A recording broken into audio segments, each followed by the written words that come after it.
படிச்சிருந்து college வரைக்கும் போனாங்க அப்படின்னா அவங்களோட படிப்பு செலவுக்காக எந்த அரசாங்கமும் எந்த மாநிலமும் கொடுக்காத திட்டம் அந்த பெண் பிள்ளைக்கு படிப்பு செலவுக்காக தளபதி கொண்டு வந்த திட்டம் தான் புதுமை பெண் திட்டம். அந்த திட்டம் மூலமாக மாதம் 1000 ரூபாய் ஒரு பெண் பிள்ளைக்கு கிடைச்சிட்டு இருக்கு.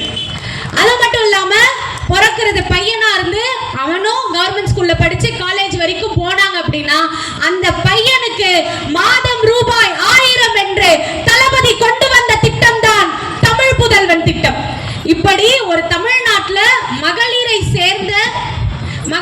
சேர்ந்த குடும்பம் இருந்துச்சு அப்படின்னா பஸ் செலவு ஒரு 1000 ரூபாய் மிச்சமாவுதா மாசத்துக்கு? நம்பர் 1.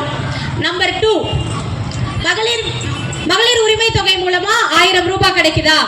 நம்பர் 3, புதுமை பெண் திட்டம் மூலமாக 1000 ரூபாய், தமிழ் புதல்வன் திட்டம் மூலமாக 1000 ரூபாய். இப்படி எந்த அரசாங்கம் ஒரு மகளிர் சார்ந்த குடும்பத்திற்கு 4000 அளித்திருக்கிறது ஒரு மாசத்திற்கு என்றால் அது தளபதி நடத்தி கொண்டிருக்கும், திறம்பட நடத்தி கொண்டிருக்கும் திராவிட மாடல் அரசாங்கம் தான் நமக்காக 4000 ரூபாய் ஒரு மாசத்துக்கு கொடுத்துட்டு இருக்காங்க. ஒரே ஒரு சீக்கிரமா முடிக்க சொல்லிட்டாங்க எல்லாரும் பாத்தீங்கல்ல. நான் ஒரே ஒரு ஒப்புமையோட இங்க நான் முடிச்சுக்கிறேன். ஒரே ஒரு ஒப்புமை.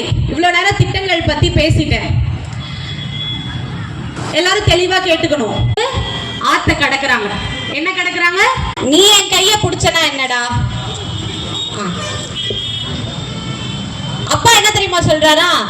நீ என் கைய புடிச்சா என்னடா, நான் உன் கைய புடிச்சா என்ன, புடிச்சுக்கோ, சேர்ந்து நம்ம ஆத்த கடந்துடலாம் அப்படின்னு சொல்றாராம்.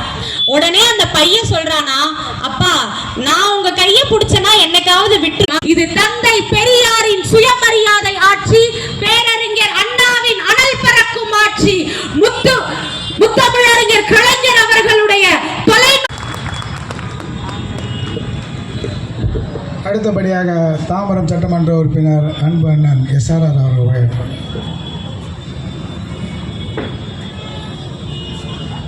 அண்ணா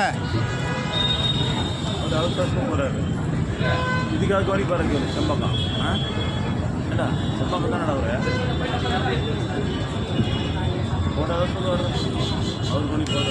அண்ணா கழக தலைவர் அண்ணன் கலைஞருடைய பிறந்த நாள் விழாவை